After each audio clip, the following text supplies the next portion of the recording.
Yeah. So, good evening, everybody. Happy evening and hearty welcome to Extra Mile Education and Training. Well, this is one of the most important topics which we believe that which Ms. Sohini is going to deal with. In fact, NEP is focusing upon the quality.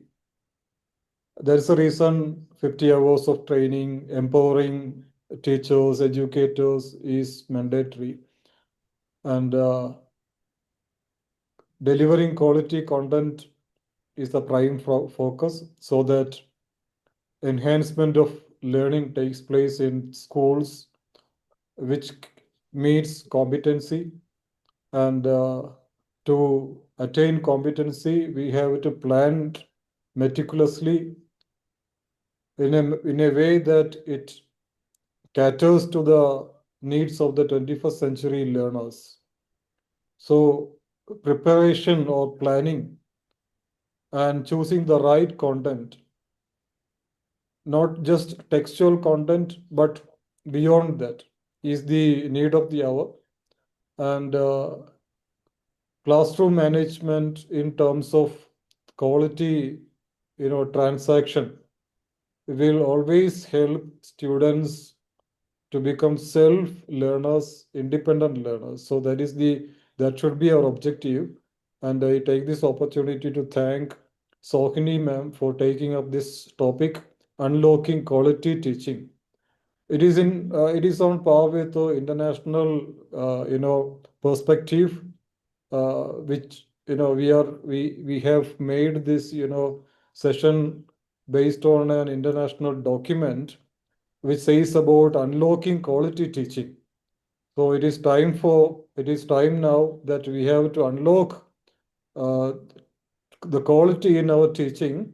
Let's listen to Sokini ma'am and take away the important points so that we can enhance our teaching, and also we can make our schools the one which gives quality education.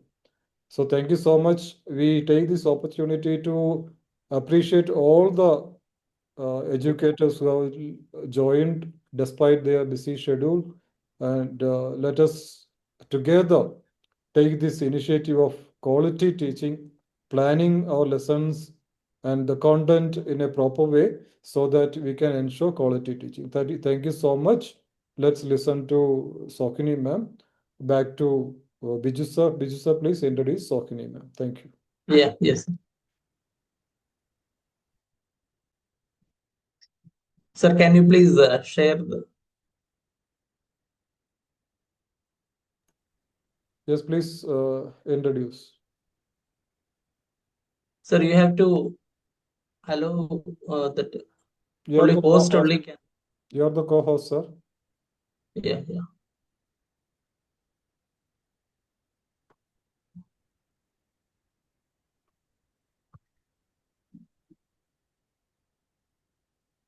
Sir, it is not getting shared, sir. No, no problem. I will.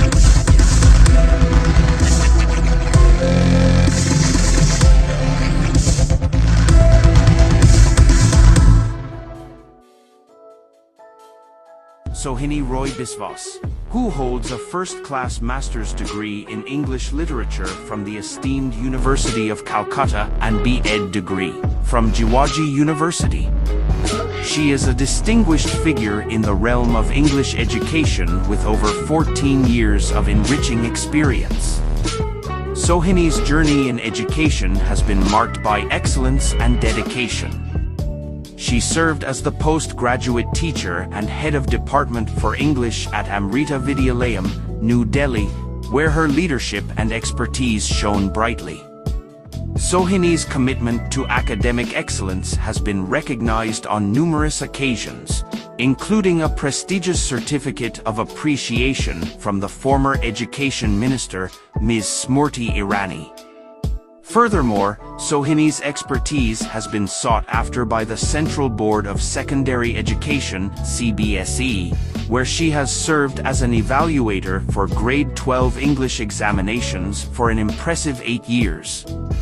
Currently, she is shaping young minds as a PGT English at 21K School, bringing her wealth of experience and passion to inspire the next generation of learners. Hearty welcome Ms. Sohini Roy to Extra Mile Education and Training.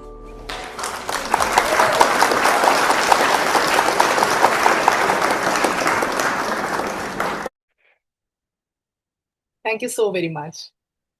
Yeah, Thank welcome. you, Salam, sir. Thank you, Biju, sir. I will take your permission and a minute to present my screen. Please, all the best. Thank you so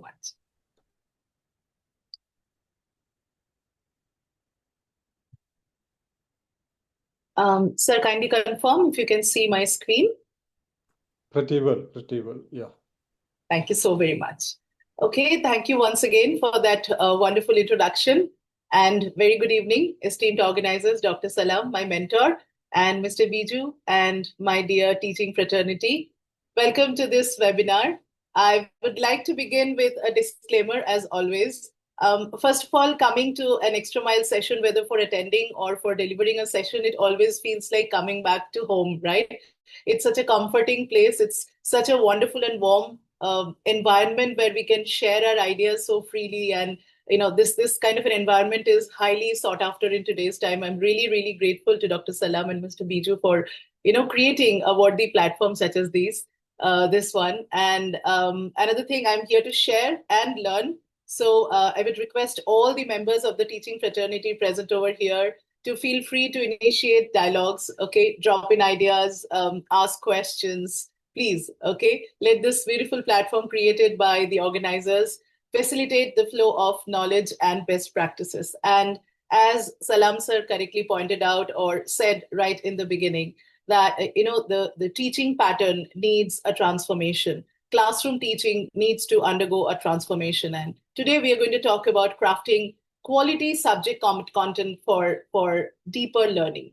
And we will see how we can align that to competency-based learning and to skill development as well, right? Okay, so with your permission, let's proceed and start our session with something that is quick yet a light-hearted activity, right? So my dear teachers, a quick request. I want you to hit the chat box, open it, and do something very quickly, okay? So pick an emoji that represents your mood today, right? And that should be followed by your name, and that should be followed by the city that you are watching us from today, right? An example is right there. For example, I'm feeling quite cool right now because I'm in my, I'm at home, right? Extra Mile is home for me, right? So I'm feeling cool and comfortable today. So I've used that emoji with shades. My name is Sohini, and I've joined from Kolkata. So I would request everyone to go ahead and do the same. Wow, that's lovely response already started pouring in the chat box. Wow, that's lovely. Miss Nurjahan is watching us from UAE.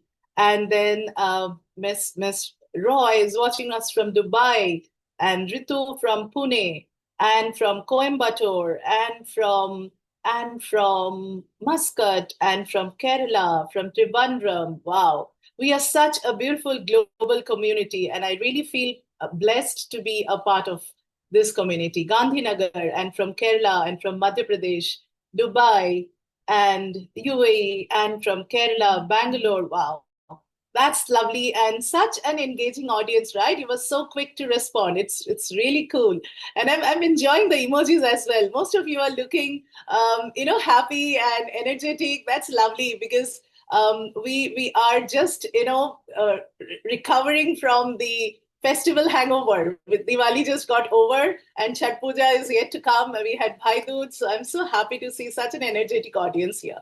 All right. Thank you so very much, ladies and gentlemen, for actively taking part in this activity and for bringing this session to life.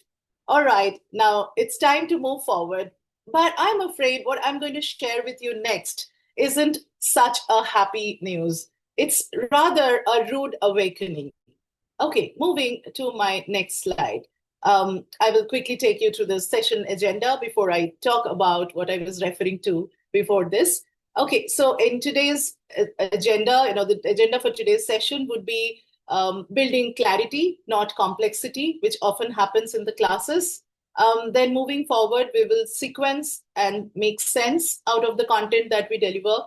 Then we will focus on teaching through real life links, real world links, which is going to be the focus of today's session, which makes learning actually authentic and meaningful.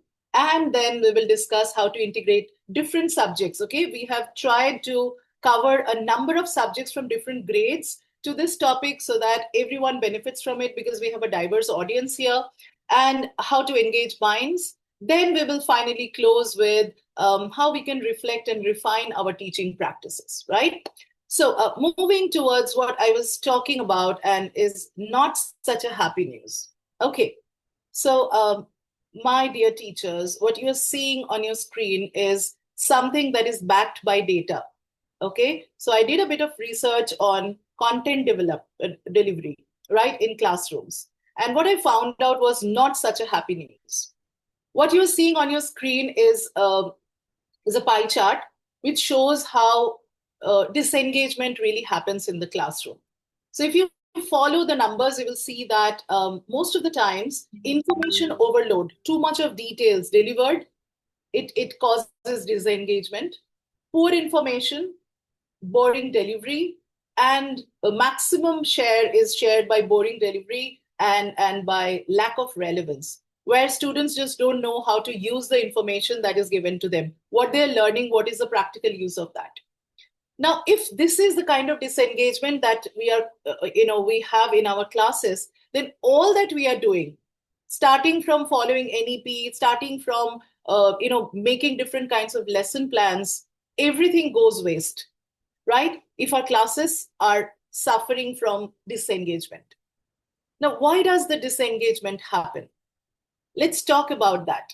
And also another very quick, I would say, insight into the present employment ecosystem. Ladies and gentlemen, what you're seeing on your screen are some of the highest paying jobs of today's time. Okay, starting from bank teller to radiologist to real estate agent to paralegal services, right? These are the sought after jobs in today's time. But thanks to automation and AI, all these jobs are going to be redundant or obsolete in another 10 years' time. So this is also a survey that I happen to follow, right? So this is a really worrisome thing to happen, because if we are preparing our children for certain jobs or for certain employment sectors, and those employment sectors don't exist after another 10 years, then we are really preparing our children for yesterday, not for tomorrow. Am I right? So we need to ask ourselves whether our pedagogy, our methodology, or our delivery, or the content that we are teaching in the class will really prepare our children for the future or not. Because these jobs which you're seeing on the left-hand side, on the left-hand side column, these are going to be obsolete in another 10 years' time, right? So two things that really made me think about this topic in depth. One is what I showed you before. A lot of disengagement is happening in our classes because of poor delivery, information overload, and so on. And then it had me thinking about the job market, how different jobs and different roles are going to be obsolete in another 10 years' time. Then what's the way out? We are here to talk about that. Let's talk about why quality subject content actually matters. First up, clarity over confusion. No matter which grade you are teaching, if you are not able to provide clarity, then you are simply creating confusion, right? And that happens when, as Dr. Salam was saying in the beginning, it cannot be just from the textbook. If you're just delivering content from the textbook, then we are just creating confusion in the class, not clarity, right? If the content isn't clear, students end up just guessing. Okay, maybe ma'am means this, maybe sir wanted to say this. They will end up forming misconceptions. Next thing, we often, you saw it with the pie chart also, we often tend to deliver a lot of details, information overload. We don't go into the depth. It's tempting to cover everything. I know we have a syllabus to cover, but piling on information doesn't really make learning stick, right? And finally, we have to focus on application, not just recall. You talk about NEP, you talk about any document that has been published in the recent times, they all are trying to dissuade us from making our children go by rote learning. They're all talking about application-based learning, right? So that can only happen when we ensure that the content that we are delivering is not old school and it is actually meant for today's generation. It is meant for the 21st century kids. Then how do we do that? 3 core practices that are displayed on your screen. Please have a look. When you are explaining something, there has to be a very, very clear purpose to it, right? And the movement should always be from simple to complex. These are your teaching superpowers. When you explain with purpose, let's say I'm teaching, I'm teaching fractions. Instead of just going into the class and opening a textbook and talking about fractions, what if we ask them how many of them had pizza last night? And we talk about the slices of pizza and show them as fractions. We have caught their attention. So if the purpose is there, then the connection also happens. The next thing is sequencing with sense. This is yet another topic that we are going to talk about in detail, right? So we have to sequence with sense. We will have to ensure that students say they know about halves and quarters before we move to new ideas like percentages, right? We cannot take into, we can just assume that, okay, they are in this class, they're in grade 7, so they already know about these things. So I can straight away start with percentage. It is always a good idea to start from the foundation and build your way up, rather than assuming that, okay, I will start with the textbook because textbook shows percentages and not the fractions, right? So we will have to see the linear progress when it comes to delivering any concept. And finally, we have to connect with context, right? Link the concept to something real. Let's say very often children go to shopping with their parents, right? So you can always tell them to, in every shopping mall these days, they will have this display of discount, right? So we can ask the students to apply their, knowledge of percentage there, right? This is where we build the connection with the real world. So three teaching superpowers that we need to develop in today's classrooms. Number 1, every time we explain, we must know the purpose. We have to sequence with sense, build up on their previous knowledge. And finally, every time, no matter what we are teaching, which grade, which subject, we have to always connect with real life, right? Okay, now let's move forward and see how it is done. Now, the foundation has to be laid right in the beginning, right from the very elementary levels. Now, I don't know about, I'm sure there are many teachers who would say that they were taught in a different way or this is done in a different way in their school. But the school that I come from, there I was taught A for apple, B for ball, C for cat. This is how the alphabet was introduced to us, right? That is all very fine. But the moment you don't teach the sound of a particular letter to the child, what happens is, like a parrot, he will remember A for apple. But when it comes to making another word with the letter A, he or she will not know how to pronounce that. Why? Because we did not give them the basic knowledge.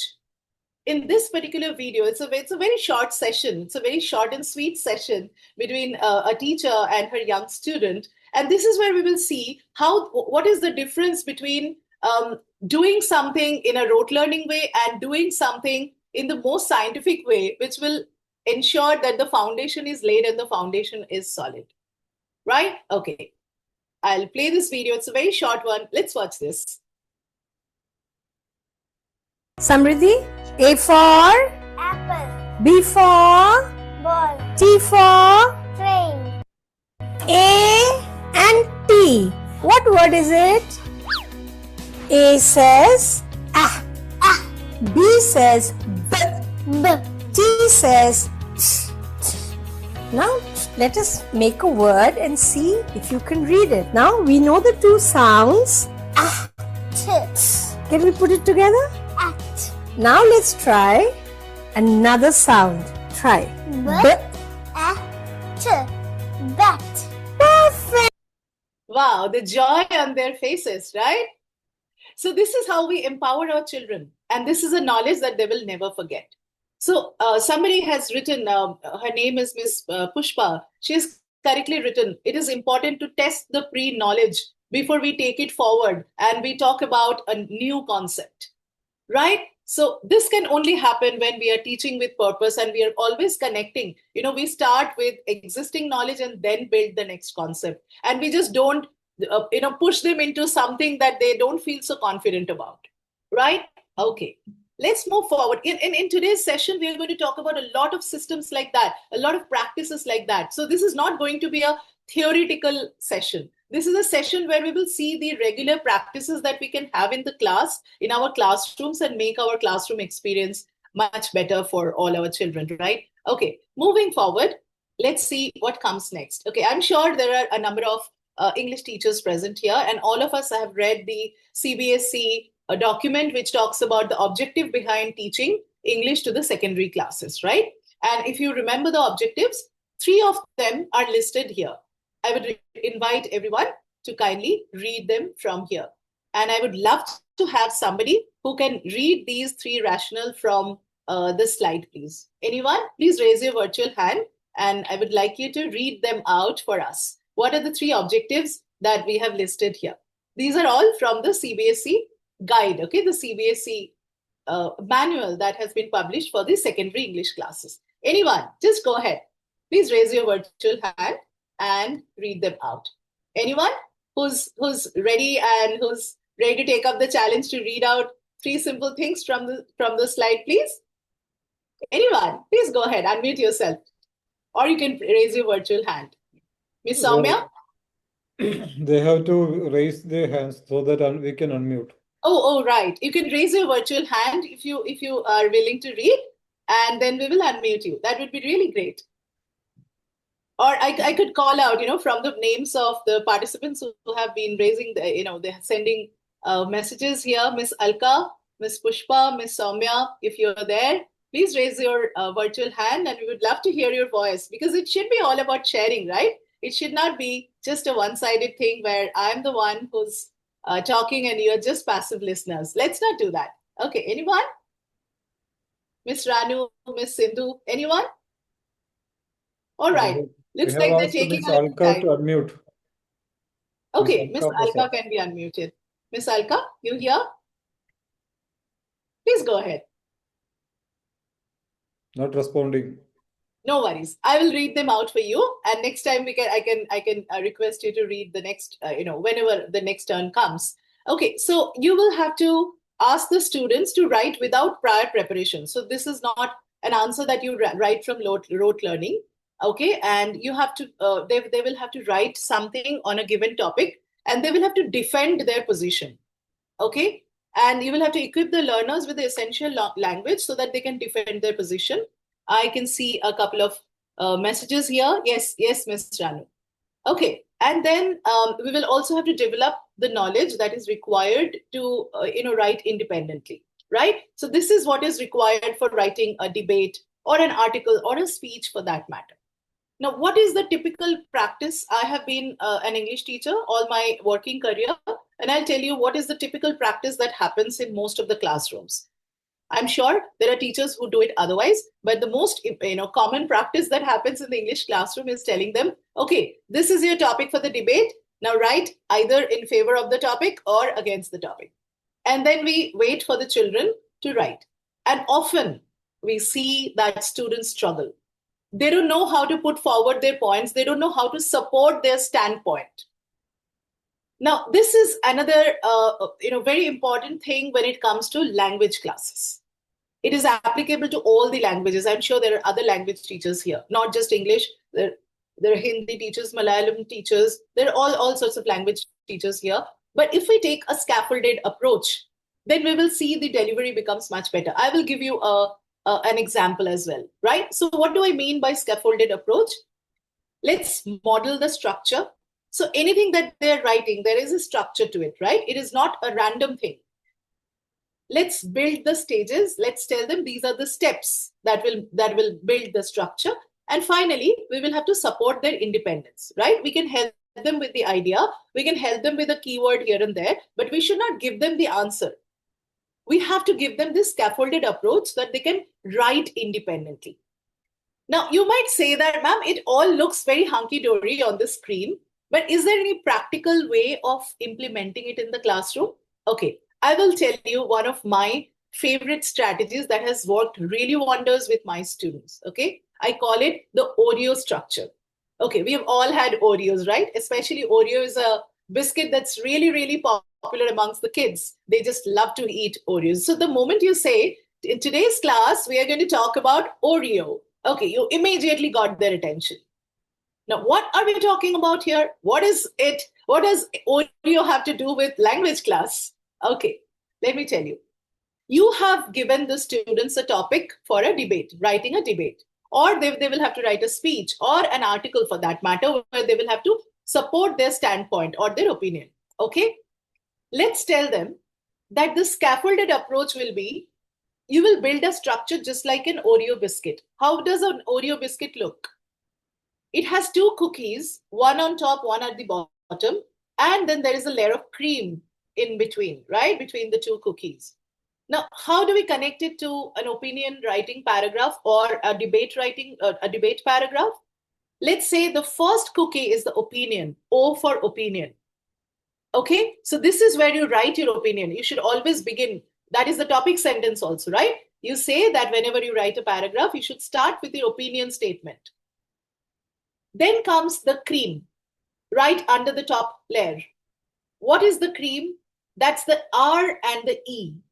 So whatever you have stated in the first line, whatever was your topic sentence, you give the reason and you give the example to prove or substantiate your point. So reason and example comes in between. And finally, when you close your debate or when you close your argumentative paragraph, what do? You reinstate or you reestablish your opinion again. You reinstate, you repeat your opinion. So what do we get? Opinion, reason, example, and opinion again. O-R-E-O. So if you give this structure to your children, I would like everyone to make a note of this if you want, or you can take a screenshot even, right? If you give this structure to your students, you will see that it eases out a lot of problems. It eases a lot of problems for them, right? They at least have a framework in front of them and they know how to proceed, right? Let me give you a very, very simple example of following this Oreo structure. Okay. Now look at this one. So this child was given the task of writing a debate paragraph saying that the best place to go on a vacation or on a weekend is the beach. Now, I would like you to relate to the Oreo structure here. I have made a diagram. I took the writing and I made a diagram out of it. I hope that you can see it very clearly. Okay. So what is it that the child has written first? The best place to go on a weekend is the beach. What is this? This is the opinion statement. The top layer, cookie, O. Then comes, what is the reason behind saying that, beach is the best place? They have given the reason because there are a lot of fun activities that you can do. That's the reason why the beach is the best place to go to. Then come to the next line. What have they done? They have given examples. What are those fun activities that you can do there? So what did we just have? O, opinion statement, R, reason why I am saying that, and example, E, O-R-E. And finally, if you just go reading, you will see reason, example. And finally, look at the pink line. That is where the paragraph is concluded. And how is it concluded? By re-establishing my opinion. In my opinion, the beach is the best place to visit. How beautiful and how easy is that? No matter what topic you give to the children, no matter which stage or which age they are in, this Oreo structure is a wonderful structure that helps students to write opinion and the reason and the example to prove their points very, very easily. And without knowing, they will be able to write a successful paragraph without any trouble, right? So from the next time you're teaching this kind of a topic, please make use of the Oreo structure. All right, from English class to a chemistry class. Okay, I don't know about you. You can write it in the chat. I guess, unmuting could be a problem. So you could use the chat to answer this question. I don't know about you, but my chemistry teacher was very, very strict. She would walk into the class with books in her hands, which looked like bricks. They were so voluminous, and we will be so scared. We will feel that, oh my God, this is a subject that we cannot get to the depth of. And I'm sure there are many science teachers present here who have had different experience. But let's see why the experience is so different. Some of us think of our chemistry teacher so fondly, and some of us were, we just dreaded her or him, right? Okay, let's look at the two approaches of explaining something which is as simple as rusting. Okay, so let's say you will have to teach rusting to your class. There are two ways I'm going to show you. Okay, the first one is you give the definition that is given in the book. Now, that is how typically it happens. So I go to the class and I write, rusting is a slow oxidation process in which the iron reacts with oxygen, blah, blah, blah. And students just keep sitting and they keep wondering, oh my God, what is this happening? And I don't even know half of the terms. What are we doing here? Why is it not a successful method? Just keep your eye on the screen. I will have those reasons pop. Number one, they don't see any connection with what we are teaching there. We fail to build the curiosity. There is no image, no inspiration. And finally, it's very difficult to care about. I mean, why do I even need to know about rusting? So this is a stereotypical approach, which will not work in today's classroom. This is not quality content. How do I go about that? Okay, look at the next example. Look at the next scenario. I would like you to note the very difference in the two tones that are used here. In the first class, the teacher said, define rusting. And in the second class, the teacher is saying, understand rusting. Are the two tones very different? Yes. The approach is different, right? Okay. The next thing, you see there is a picture. Now, in this case, I couldn't, of course, bring something rusted and give in your hands to feel them, but I brought a picture. So the moment you bring a picture, or in this case, there are so many rusted things around us, right? You can always tell them to bring something on their way, right? And that is something that they can touch and feel. And you can even tell them, okay, look at the residue that these rusted things leave on your fingertips, right? So that is rust. So the moment you do it, you are making it relevant to them. You are making it something that is tangible. It's not a knowledge that is alien to them. Now let's see how can we make the content quality content. See what this teacher has done. This teacher has broken the concept of rusting into a couple of steps, right? And instead of using jargon, instead of using difficult technical terms, here she has used things which are very, very relatable. Students can understand them easily without any trouble. How is she or he doing a better job? She is making it relatable and conversational. I'm sure when you teach like that, you will see students coming forward and saying, yes, ma'am, I have seen, the bus that I travel in, the back door is really rusted and the hinges are really rusted. It doesn't open very easily, right? You're making it conversational and relatable. Other than that, you're building curiosity. When they're holding those things in their hands, it's something tangible that they're excited to explore and know about. And finally, there is a real world hook, right? You can also tell them to find out different rusted things around them. So for any chapter, for any topic for that matter, instead of making our classrooms a yawn fest where children just don't know how to relate, or there are only a handful of children who are really interested in science and probably they will relate to it, it is always a better idea to bring it down to the level where everybody understands. When we read the biographies of the great scientists, even they say that if we can't simplify any concept to the level where even a little child would understand it, we haven't understood it ourselves, right? If we really understand the topic well, we should be able to deliver it to even a very, very small child.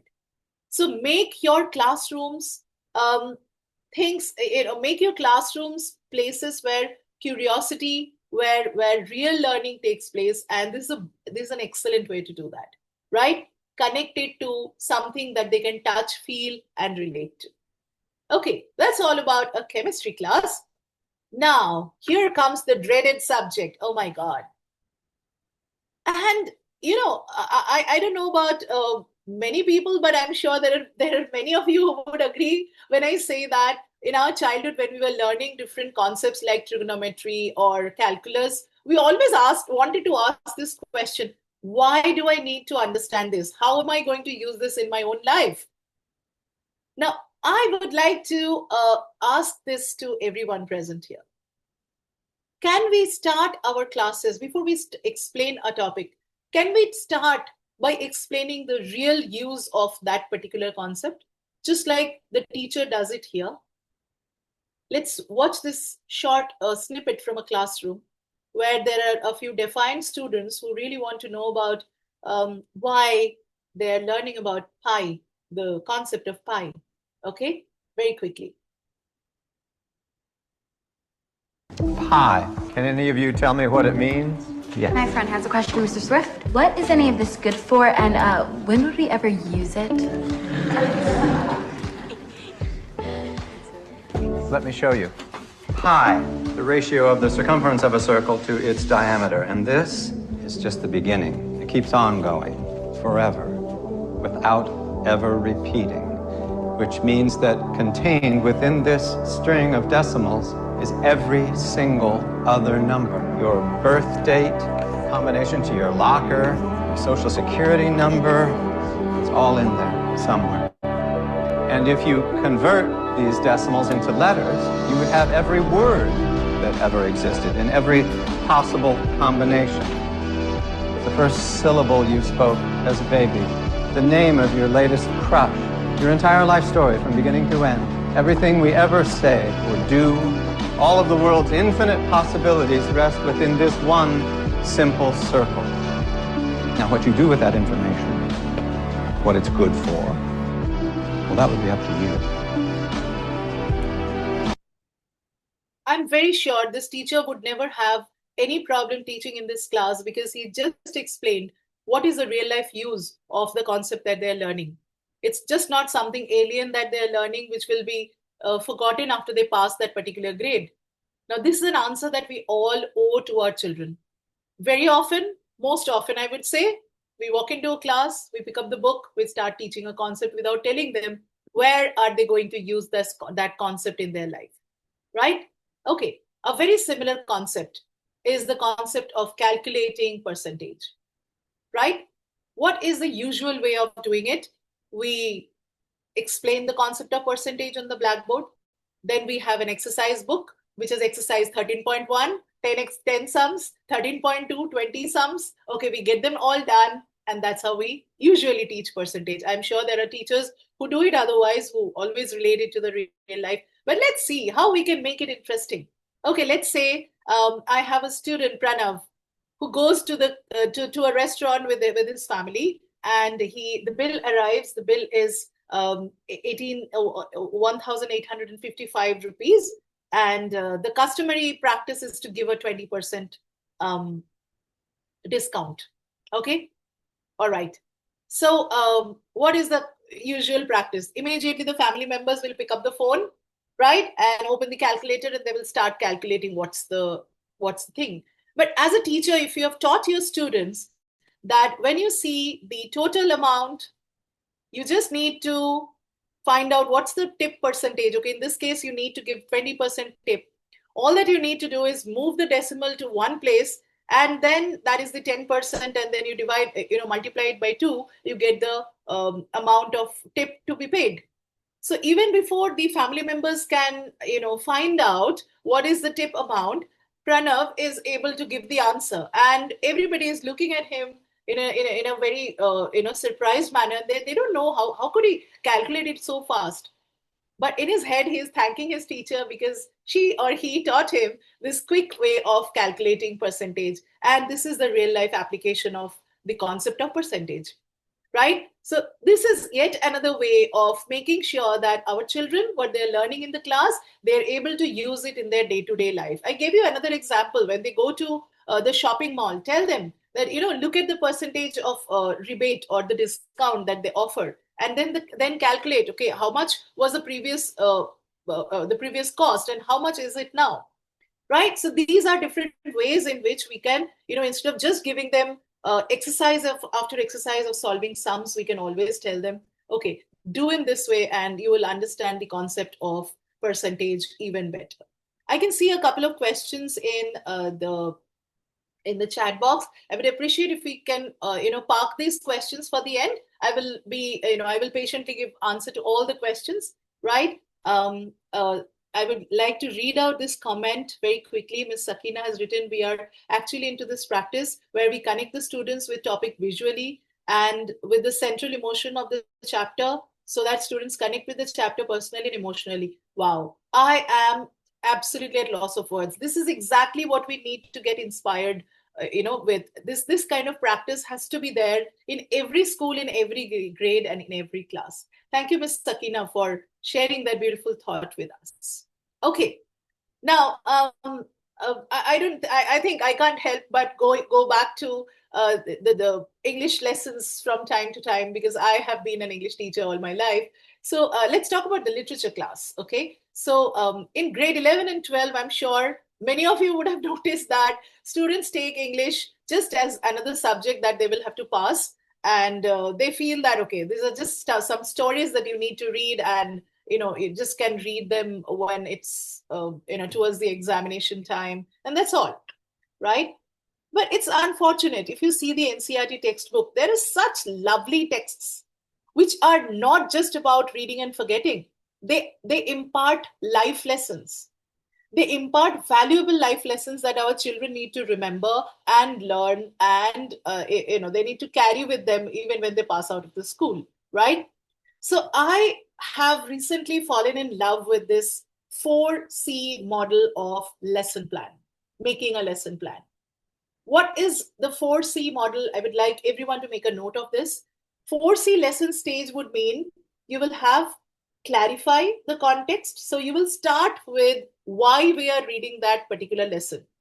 In this case, I have taken the example of Tiger King. Now, those of you who have written the story of the Tiger King, it sounds like an absurd story where the king kills 100 tigers in order to attain immortality, right? So it sounds like pretty absurd. But the moment you contextualize it, the moment you give the example of world leaders who are doing everything absurd in order to just make their names bigger, in order to make, etch their names in history, instantly you see that the students see the reason why this is called a social satire. So need to contextualize. So the first part of your lesson plan should be contextualizing the lesson that you're about to take up. In grade 11 and 12, I'm sure in grade 9 and 10 as well, there are the number of lessons which are practically and basically social lessons. They impart some social values that our students need to learn. After that, we need to construct the understanding. Of course, there will be sectional reading, there will be probing and analyzing. From time to time, please pause and ask them to reflect on how they can connect it to the present political scenario. You will be amazed to see the dialogues that ensue from these classes. Okay, you will see that they're so enthusiastic to share their knowledge, what they see and what they observe around themselves. Why does an English class have to be a passive class where just it is all about reading? It is all about reading and explaining what is there in the book. Then we have to connect the concepts. Like in this case, king's control to the modern issues, right? The world wars that are being fought. What are those? Those are just one, powerful nation trying to exert their authority on the other. So this is something very common, a common thread that can be found everywhere. So imagine the Tiger King appears to be such an absurd story meant for children. But the moment you bring it to the 4C stage, clarify, construct, connect, and create reflection, you see that this is a lesson that they will carry with them forever. And this will actually,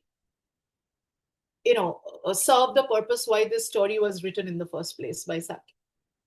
Right? So this 4C model is an excellent model when it comes to planning for English lessons in secondary and senior secondary classes. This model can be with, tweaks, of course, can be used in other subjects as well.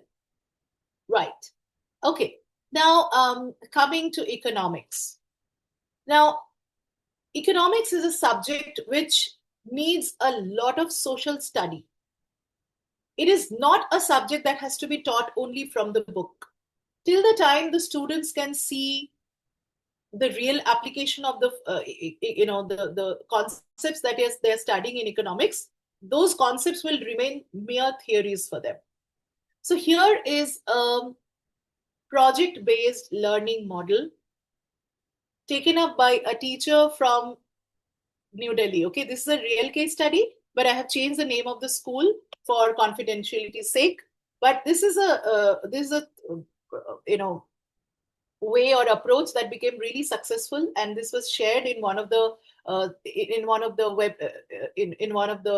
I remember in one of the training sessions that we happened to attend, and where the teachers were asked to come forward and share the best practices that they have in school. So this economics teacher shared how introducing a project-based learning, project called My Money, My Choices, became a huge hit in her class, and how concepts like opportunity cost, concepts like scarcity, I'm sure there are economics teachers here, marginal benefit, these are the difficult concepts. But the moment she introduced this project in the class, students started doing the survey, they started studying their own pocket money, they started actually understanding what is the real meaning of marginal benefit, or what is scarcity, how it is created, and how to manage that. Wouldn't you say that apart from teaching economics concept, this is also a wonderful way to generate financial literacy? This is something that CBSE is talking about so actively these days.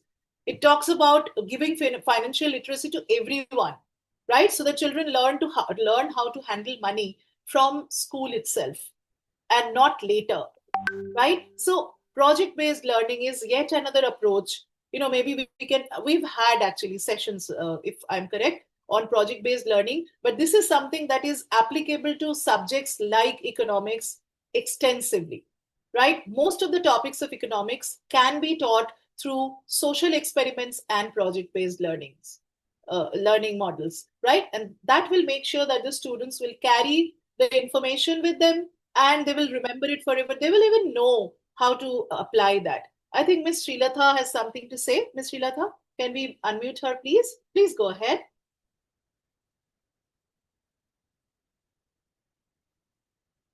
Ms. Srilatha? Yes, please go ahead. We cannot hear. Yeah, you can speak if you are trying to speak. I think the raise hand is by mistake then. No worries. I will lower your hand. Okay, ma'am. Please go ahead. All right. Yeah. Sure. I think that was by mistake. No worries. Sorry. Hi, Miss Suma. Thank you for that message. Thank you so much. Okay. Now that is about economics. Let's move forward and see another dreaded subject for the students, and that is physics. Now, this is an example that I will quote, but that I will quote from my own school, my previous school, from Amrita Vidyalayam. I don't know if there are teachers from Amrita Vidyalayam, New Delhi, who have joined us today. If you have, then please convey my best regards to the physics teacher, who happens to be a wonderful teacher, right? So I remember the teacher explaining Newton's laws of motion, the 3 laws of motion, right? Now, when you read these laws, they are very drab and dry, and you don't really find any interest in that, right? So I saw the teacher taking the entire class to the playground. Okay. Now, the students are naturally very happy because they got to go out. And then what did she do? She asked them, there were cycles there. Some of the students come by the cycle. So there was a cycle stand. So he said, okay, take a cycle and start cycling. So the student was very happy to paddle around the ground. And then the first thing he said, okay, start paddling. After some time, he said, okay, now paddle harder. And then after paddling for some time, he asked the student to apply the brakes and stop the cycle. Now, I would just like you to imagine yourselves in the ground, in the playground, as one of the students of his class. They were bubbling with curiosity. They were trying to understand what is happening in the science class. Why are we here? And why is one of our classmates is paddling around the ground? Now, after the student had stopped the cycle and parked it, he asked the student to give his observation. So this is a practical class in motion. Teaching theory. How beautiful is that? Okay, so what did the student say? The first observation he gave was that when he started cycling, he felt resistance because the cycle was in static position. It was inert. So when he started cycling, he felt resistance. After that, he said, the harder I paddled, the faster I accelerated, the faster I went. And finally, when I applied the brakes, I felt resistance. Okay, and then the cycle came to a standstill. Now, the teacher just said, the first instance is Newton's first law. The second one is Newton's second law. And the third is the third law. So the first law is the resistance of inertia. The second one is the second law of Newton, where harder you paddle, the faster you accelerate. And the third law says that every action has an opposite and equal reaction. So when you applied the brakes, the third law was applied. So he made a bicycle become a tool for teaching such an important concept. And all of us know that Newton's laws of motion, they remain the foundation of all, many of the principles that they would study in future, right? And do you think these children would ever forget what are the 3 laws of Newton? Do you think they felt asleep? They fell asleep in the class? Do you think they felt that the class was boring? They would never feel that. It was such an important and such a simple way to explain the laws, Newton's laws, right? So every example that I tried to pick today, they have been from my memory and they have been from what I felt were the best practices, right? So I just hope that you all benefit from these and try and apply these in your classes. A classroom doesn't have to be restricted within the 4 walls, right? Hello, Madhupriya ma'am. It's nice to have you here. Okay. Okay, I'm sure there are many history teachers here. I will share a secret with you, okay? I have heard what are the whispers that go around in the corridors right before a history class, okay? I'm going to pop those whispers for you to read, okay? The first thing that students feel before a history class, or the first thing before that they feel before they study something in history, is that it's just about memorizing dates and dead people. Apart from that, they feel that there is no connection. It's totally outdated. What's the point? Then they say, okay, I'm sure Netflix is going to make a movie very shortly or a series very shortly on this historical topic. I will watch that. That's enough. I don't want to read the lesson. Then they feel that history is something that has already happened. So there will be no scope for discussion. There will be no scope for debate. And also they feel that this is only for the people who love to go to the museums and, who have nothing interesting to do in life. So this is the general perception about the subject history. Whereas history is a subject which can teach any generation about the mistakes that happened in the past, the best practices of our previous leaders, and how to take the society forward. After all, our children are the future generation of policymakers, right? Okay. How do we change this? How do we turn this around?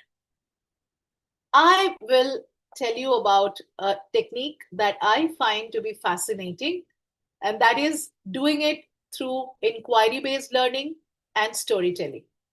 Now, I would request everyone to be with me when I play the next audiobook. I'm going to play an audiobook for next 30 seconds. I would like all of you to listen to it very carefully and answer a couple of questions that I will pose after the audiobook is played. All right, are we all ready? Yay. Okay, let's listen to this audiobook carefully. Good morning, everyone. Today, I'm going to tell you a story. Once upon a time in ancient India, near the great river Ganges, stood a mighty city whose rule stretched from the Himalayas to the Vindhyas. Its soldiers were strong, its spies watchful, and its markets filled with traders from distant lands. But change was in the air. Governors argued, soldiers disappeared, and messages from the palace brought only confusion. One night, two advisors whispered, "The treasury is empty. Without money, the army cannot stand." Soon, villagers rebelled, and fear spread through the streets. Now tell me, students, do you wonder which great empire I'm talking about? What could have caused such a powerful kingdom to fall? All right. Such a great deviation from a regular history class, right? How does a typical history class look like? We have a textbook in our hand and we are teaching from that. I'm sure there are teachers who do it otherwise, but the typical practice is that. But in this case, the moment the teacher said, "Children, I'm going to tell you a story," she has everyone's attention because everybody loves listening to a story.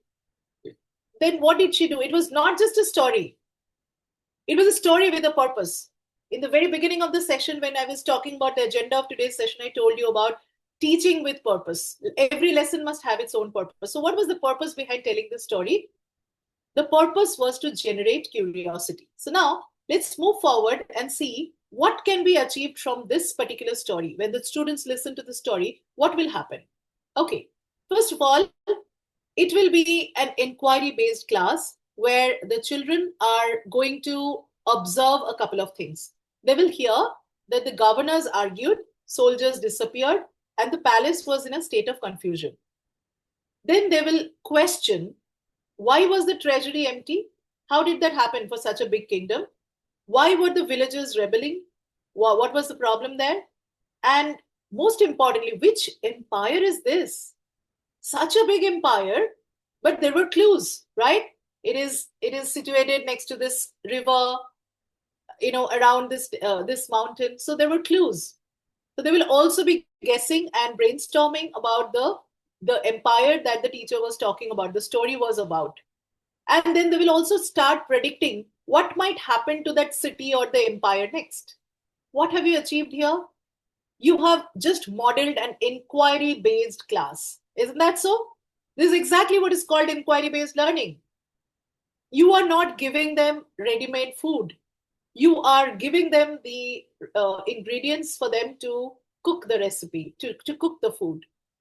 So when they start brainstorming and all the heads come together, they start discussing, they will eventually come forward with the answers. This is about the Mauryan Empire. And when the Mauryan Empire faced this crisis, a lot of things happened. They were collecting more taxes, and the governors also failed to regulate the city. The expenses behind the soldiers was too much. And finally, the great kingdom fell, right? But even without taking help of the boring textbook, what have we done? We have very, very smoothly and systematically fostered critical thinking by analyzing the cause of decline of the empire. We have sparked curiosity and discussion in the class, something that is greatly encouraged by NEP and all the CBSE, the Bibles that we go by. Everybody, they swear by this, that we have to initiate conversation and dialogues in the class. Sparks curiosity because they were thinking, right? It was not just a ready-made information given to them. They were thinking, what could have happened? Why was there a rebellion? Why was the treasury empty? And finally, link clues to understand history better. You can always link the fall of the Mauryan Empire to the fall of another empire and link history and show how things are connected in the past. So this is a wonderful way of modeling the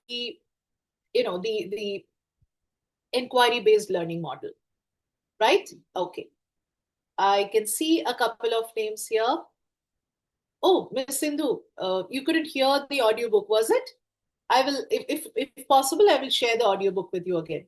Okay, no worries. All right, now let's move forward and see which subject we are going to do next. Okay, let's talk about biology, right? Okay, a couple of questions here. Is it so? Sure, Ms. Sindhu, no problem at all. It's very nice of you to tell me if there was a problem.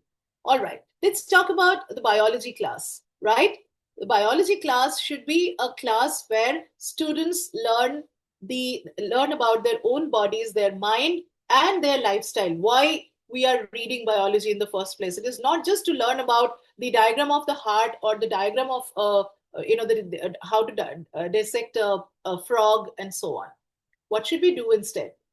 If we start with case-based learning approach, that is going to turn the biology classes around and make sure that your content becomes something that the students can easily relate to.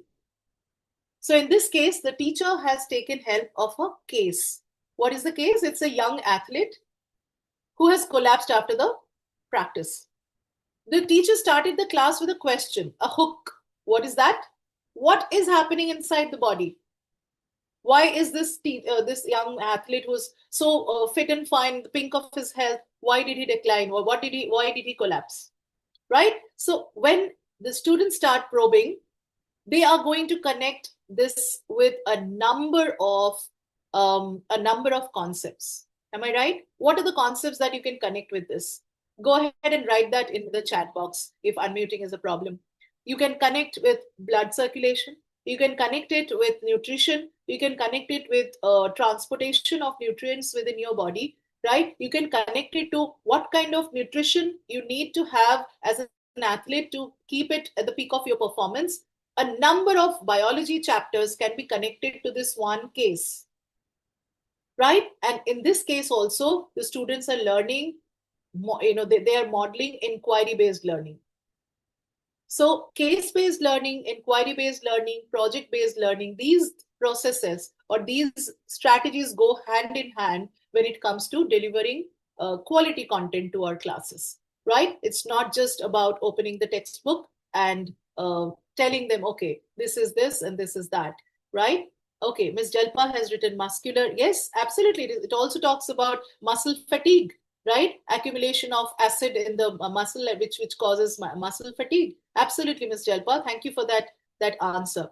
Yes, Ms. Jahan, case-based study in social science, of course. Maybe we can have another session on, only on case-based model, right? Of all different lessons and all different chapters.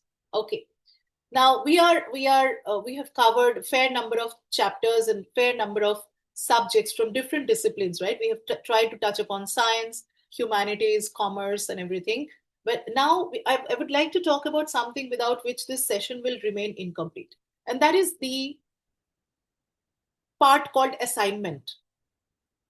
Now, without assignment, we cannot evaluate whether what we have taught in the class has really gone down well or whether they have understood it well. We can't really figure that out, right? So assignments are an integral part of teaching practice today, or any time for that matter.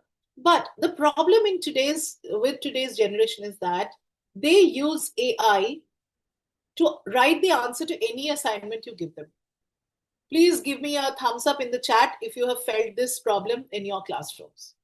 No matter what assignment you give them, they end up writing the answer from AI. Ask them to write a paragraph. Earlier, we used to correct the paragraphs in their notebooks. And these days, all you see is that the paragraphs are so well written, there is no place to even correct the punctuation marks. Oh my God. What happened? All of a sudden, they have become such proficient writers. That's not it, right? What they're doing is they're basically using AI. They are misusing AI, actually. Because if they use AI for writing their assignments, they are just, deceiving themselves, right? And they're also depriving us of the opportunity to understand whether we have delivered the lesson well or not. So one way of avoiding this is to build your assignments smartly. And for doing that, lately I have started, and number of teachers in my school, they have started using the Kaizen method for in designing the assignments. I will just talk about it in detail in a while. I can see a lot of messages poured. Absolutely, Mr. Nimal and Ms. Madhu, they all have reacted with a thumbs up saying that they are facing this problem of students using AI for doing their assignments. which completely defeats the purpose, right? Okay. Now, what is Kaizen? Now, that's a very vast concept, but I will just touch upon it to give you an insight. Kaizen is a concept, a Japanese concept, which talks about continuous progress, okay, continuous development or continuous improvement. It doesn't talk about perfection. Okay, it doesn't talk about reaching a particular goal at in one leap. It talks about making continuous and steady progress over a period of time. And it is highly contextual and experience-based tasks. Okay, so these are the tasks which the students will not be able to do with the help of AI. Not directly, at least. They can get some help, they can get some hint, but when it comes to doing the assignment, they will not be able to generate those assignments using AI, right? Okay, let's see some of those assignments and how do they look like. Okay, all right. Have a look at these assignments. These are all designed with the help of the Kaizen method. Okay, I would pause here for a second. I would like you to read them carefully, okay, and tell me if you feel that these assignments are different from the regular assignments, and if these assignments are a little difficult to be generated by AI. Look at the first one. This is where they will have to draft, revise, and publish a local eco-awareness blog post. Now, when you say local, it means that they will have to do the survey and find out what are the local issues that requires to go into a blog. Look at the next one, where you say that you received 1,000 rupees from your elder sister on Rakhi. Now you do the SVG and you take out the percentage. You are giving them a highly individualized task, right? So all of them would have spent that money in different ways. So they will try and they will have to show that and do the calculations based on that. Look at the next one. Instead of just telling them, okay, draw the diagram of a flower, why don't we tell them, why don't we add a step to it? We ask them to visit a park or their own garden, pick up a flower, staple it in their notebook, and then label the parts. Can this be done with AI? Picking up a flower from the garden and labeling it? No. They can always take help of AI, but they will have to do it on their own, right? Let's look at the assignment from social science. Instead of just asking them to write notes on French Revolution, why don't we tell them, do a then and now digital timeline showing how ideas of liberty evolved? These are the ones which are difficult to be generated by AI. You will have to give them tasks which are individualized, which includes personal experience, which includes their own inputs. Without that, the assignment cannot be completed. And as a result of that, what will happen is what you will get will be the work done by the students and not just by AI, right? So from next time when you create an assignment, let us consciously try and see how assignments can be diversified. They can be made simple, yet something that the students will have to do on their own. They will not have any choice. Thank you so much for that comment, Ms. Smita. I'm sure that this is something that we all have been waiting for, how to make assignments more meaningful. And finally, with that, we come to the end of our today's workshop. I hope that I have been able to add some value to the 1 hour that you have given me here. And let's quickly talk about the takeaways from today's lesson, from today's session. In today's session, we have spoken about critical thinking over coverage. Okay, not just giving information, details, right? Not the overload of information. We will have to focus on why and how and build a purpose around it to ensure that our students listen and they are engaged. Then we have spoken about consistency through reflection, right? We have spoken about content that thinks and not just copies. We've just spoken about the assignment part. And of course, we have spoken about a lot of real life connections where we can make learning meaningful and relatable for all our students, right? So this was the entire session in a nutshell, and I would sincerely hope that was fruitful for you, and you would walk away with something from this session that you will be able to actually use in your regular classroom practice, right? The certificate link for this session has been shared in the chat by Dr. Salam, and you are requested to click on that, and you will be able to generate your certificate from that. And now I will close the agenda tab, and I will open the floor for question and answer. Anything that you would like to ask, any observation, anything you would like to share. It doesn't always have to be about asking a question. You can always share some best practices from your school, from your own experience, and any questions, of course, they're welcome. Please go ahead. Yes, ma'am. Thank you. Wow. And lots of, feedback is is coming up in the chat box. A very, really fruitful session, very informative session. And thank you, ma'am, for the experienced training. Really nice training, Miss Shania says. Shania, ma'am, how are you? Yeah, informative session, ma'am. So lots of, feedback for you. You can also, we would like to request participants to, give in the chat box a few takeaways from the session so that we will remember. Just like connectivity in the lesson, problem-based or project-based learning. So many we have discussed, and it was really models. So Madam was giving so many lesson models in different subjects. Like Sakina ma'am says, informative session, the strategies that you have shared are very much, useful. So case-based learning, scaffolded, Sakini ma'am for the Oreo and individualized assessment techniques were Oreo technique. ongoing. Right. Yeah. And examples from every subject. Yes, of course, that is to be, appreciated. You have worked very well, prepared the PPT very well, and, and it was a Herculean task, I know, because the document is so vast and all, so you have, arranged it in such a way that we have, included integrated subjects as well. So thank you so much for that. Very appreciable session by everybody. So 4C for lesson plans. That is very important. Yeah, keep the 4C for your lesson planning.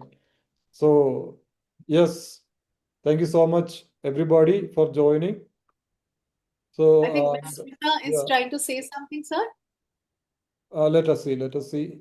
It was an amazing session. Thank you, ma'am, for interesting and informative session. Miss Priya, you would like to say anything, or Smita, ma'am? Yes, we'll unmute you. Miss Smita?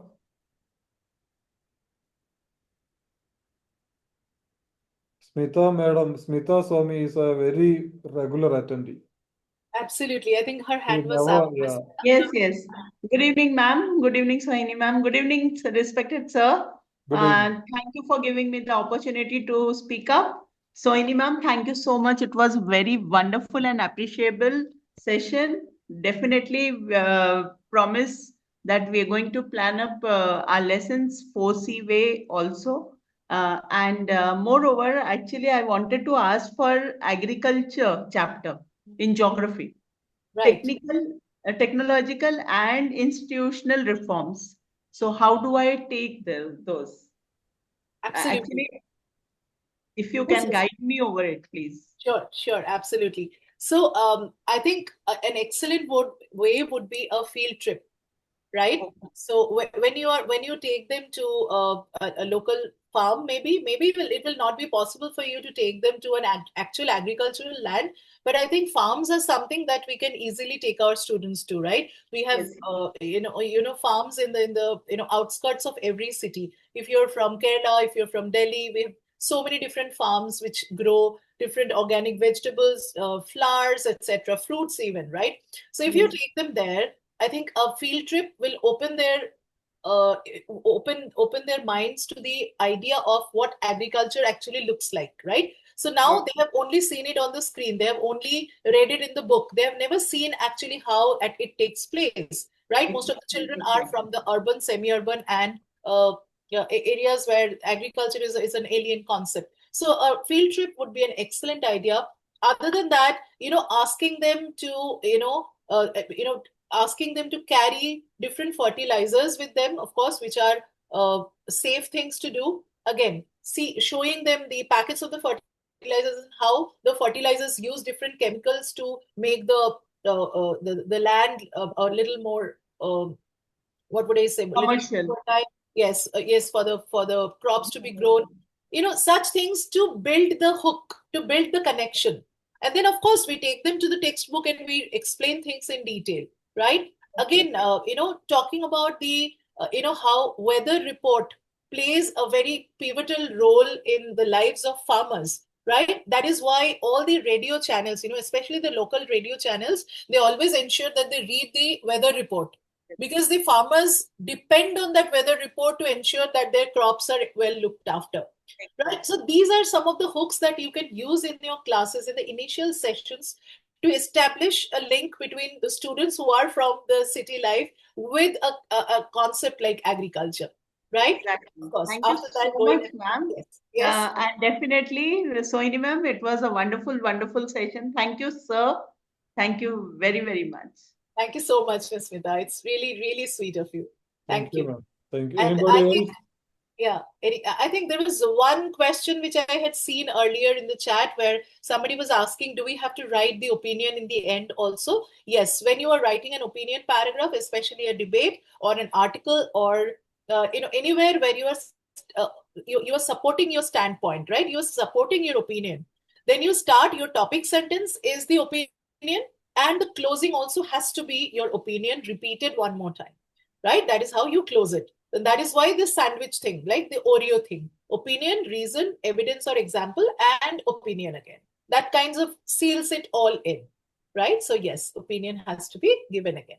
Thank you so much. And Dr. Salam, I think I would pass on all these compliments to you, because I have been taught by the best, and that is you.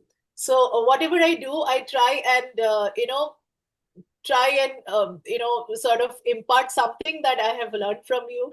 So I pass on all the compliments to you. They all belong to you, sir. Originally, they all belong to you. Thank you so much, ma'am. But it is the, effort we make, right? And also, it is very, very much interesting to see the lessons planned in such a way that there is connectivity, real life connectivity, that there are situations wherein the students can, realize or put them inside the situation and think about. So there should be thinking, there should be connectivity, there should be a collaboration. Lots of things have to be, planned well for these lessons. Otherwise, we are not, building competency in children. So Right. rightly put up by Sohini ma'am through the slides, and which was very well conveyed, and the slides were so, explanatory, and the examples very much particular and very relevant examples. So thank you so much, Sohini ma'am, once again, and thank you everybody. Biju sir, are you there? Yes, sir. Please, summarize and wind up the session. Over to you, sir. Thank you, sir. So, good evening, all. Really, Sohini ma'am has explored a very important aspects of effective teaching. So, how to plan the lessons more beyond surface level learning and promote deeper understanding. She has brought out with many ideas, like most of the children right now, they are depending upon the AI for preparing the lesson plans, or not lesson plans, some projects or whatever we give. So in such aspects, what we have to do, or how we can correlate it with the day-to-day lives of, as she told, we have to take some surveys from the nearby. So these are all many good new techniques which all our respected teachers can adopt. So really, it was a very nice ma'am, and actually NEP emphasizes that education should no longer be what we can say completing, promoting, or memorizing facts. Instead, it can be deep learning.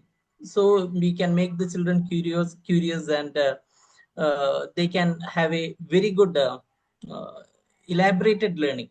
So in that way, you have made very clear. So thank you very much. Your session has really made all our educators think and work in their classroom situation in a better way. So thank you all for listening such a wonderful session. We just winding up and meet you in the next session. Thank you all. Thank you, respected Salam sir, and today's program resource person, Shohini Roy ma'am. Thank you all. Thank you, educators. Thank you, Salam. Thank you, sir. Thank you once again. Thank you, sir. Thank you, Sohini ma'am, once again. I Thank think you we so will be coming up with the next part, right?